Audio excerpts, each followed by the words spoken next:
Good morning, class. Good morning, Teacher Anne. Okay, before we start our day, let us pray first. In the name of the Father, the Son, and the Holy Spirit.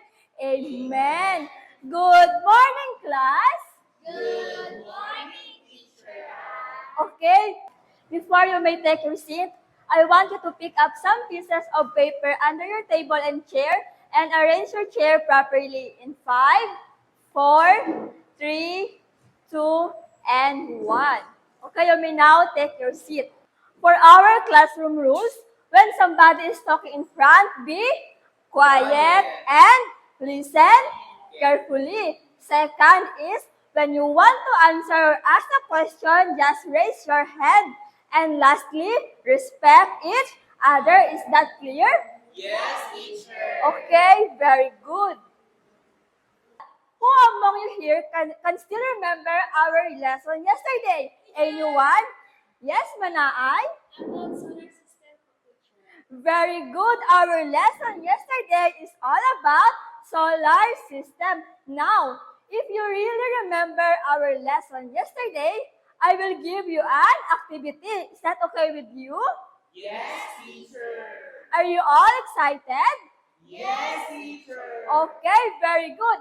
Our activity for today is called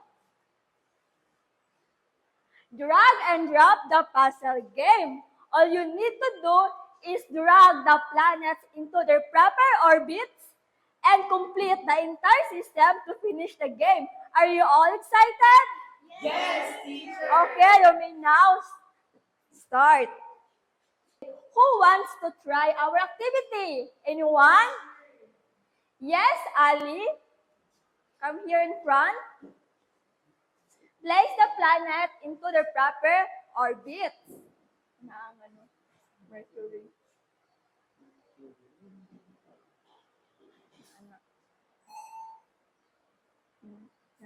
Mercury, Next. Venus, Next. Earth, Next.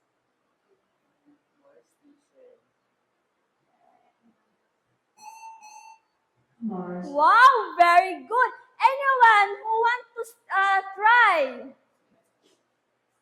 Anyone? Teacher. Yes, Cyrus?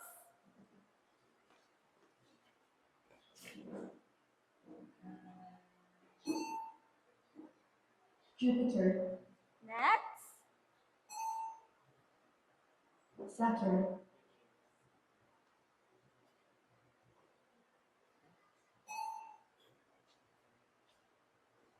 Uranus,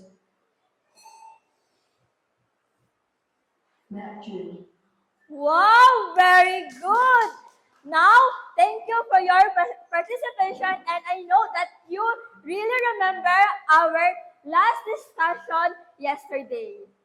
Okay, so we're going to have another activity. Are you ready, kids? Yes, Teacher. Okay, so our activity is called Moon Date. So the class will be divided into 4 groups.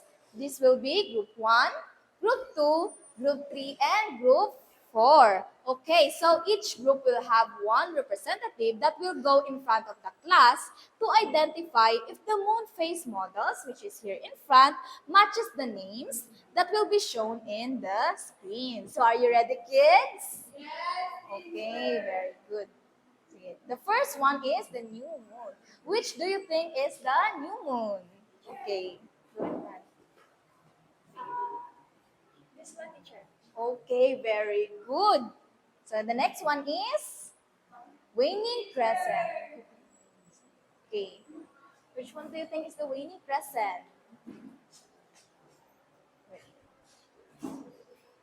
This one?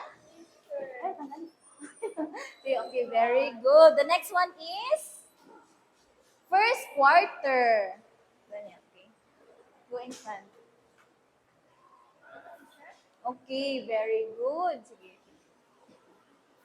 And then the waxing gibbous. Where do you think is? Okay, go in front.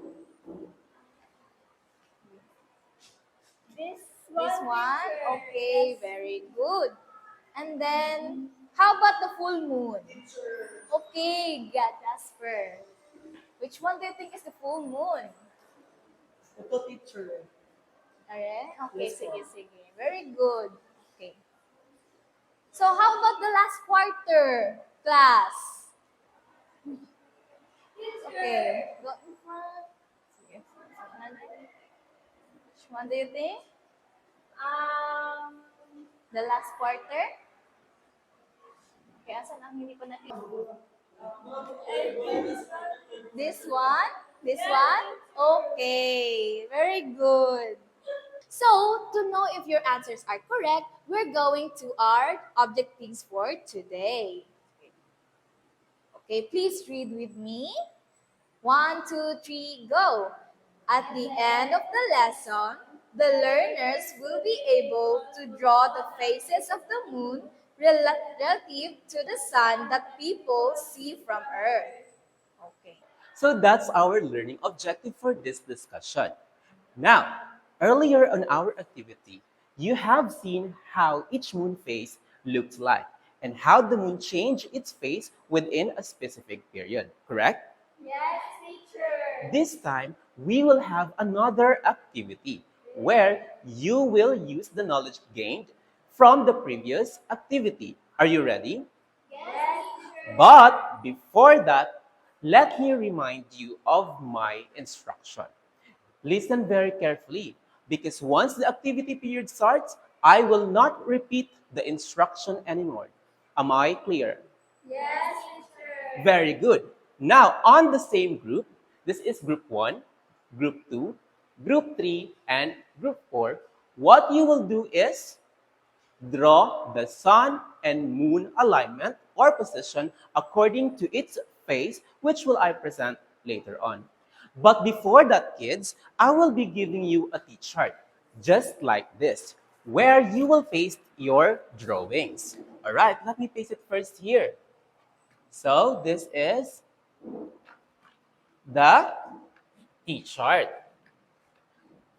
Pakipause lang. All right.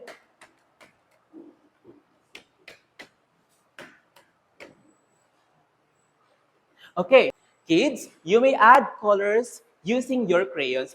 But if you have not brought with you your crayons, it's okay. No pressure, okay? Teacher, where are we going to draw it? Of course, I will be giving you this one. This is where you're going to draw your sun, moon, and earth. The biggest one will serve as the sun. The smallest one will serve as the moon, and this one will serve as the earth. Is that clear? Yes. Okay, I hope that's clear because you're not going to use any paper apart from this one because once you do it, automatically you are 0.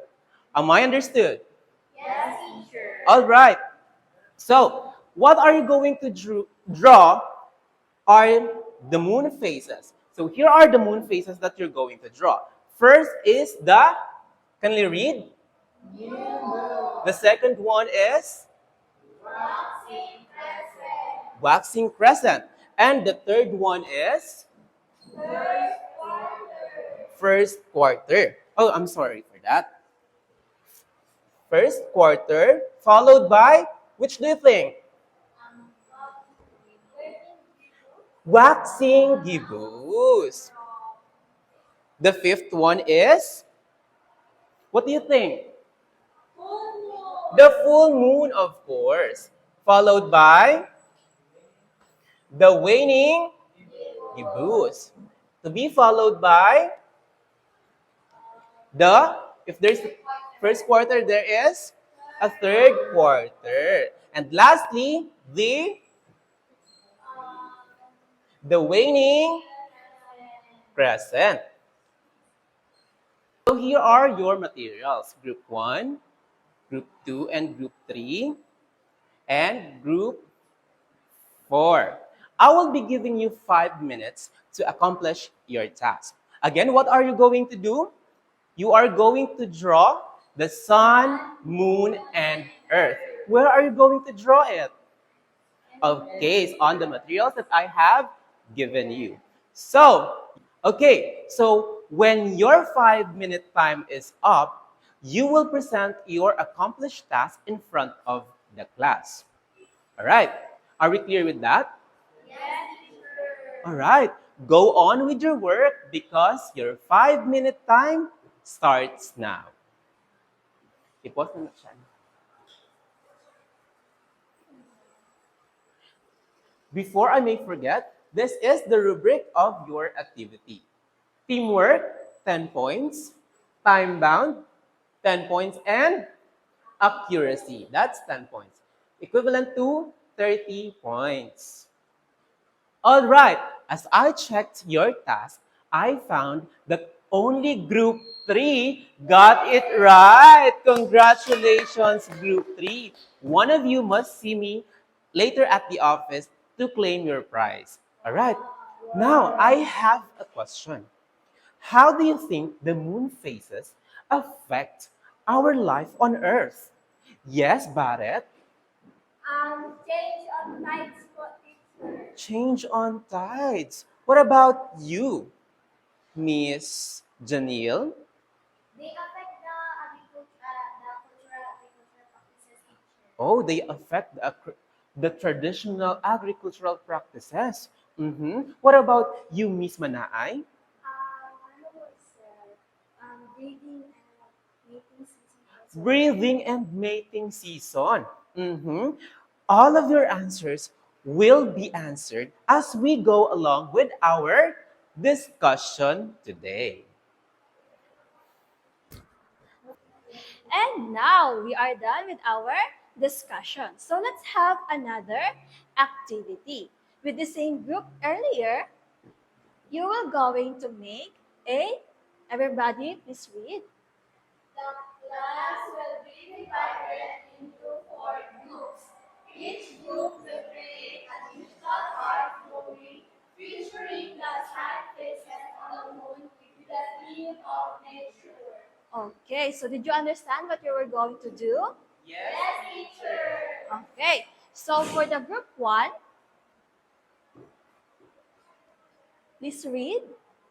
Create a shadow art using branches or stems of a tree that show the faces of the new moon and the full moon. For group 2, Create a drawing showing the waxing crescent and waning crescent phase using materials available in nature. for group 3, Create a rock scale showing the waxing needles and waning needles phase of the moon. And group group 4, Create a leaf art showing the first and third quarter phase of the moon. ayan, so that is your assigned group task, okay? And this will be your rubrics. Everybody read. Read the criteria. Creativity, 10. Craftsmanship, 20. Overall presentation, 10. Following direction, 10. Total score, 15. Okay, so you will going to present this after 5 minutes, okay? Yes, teacher. Okay, and this is the output of group 1. The output of group 2. The output of group 3. And for the last group, group 4. And the group that got a high score is the group 3, the Rock Mosaic. Very good, everyone. Since we are done with our activity, next we will go to our quiz. So our quiz for today is draw the picture. So draw the faces of the moon and write their corresponding names by writing on the box provided. So in this sheet of paper, you will write the different names of faces of the moon. Number 1, number 2, number 3, number 4, until number 8. So you will write the different faces of the moon in the blank paper that I will give it to you. So you will be given 10 minutes to answer these questions here.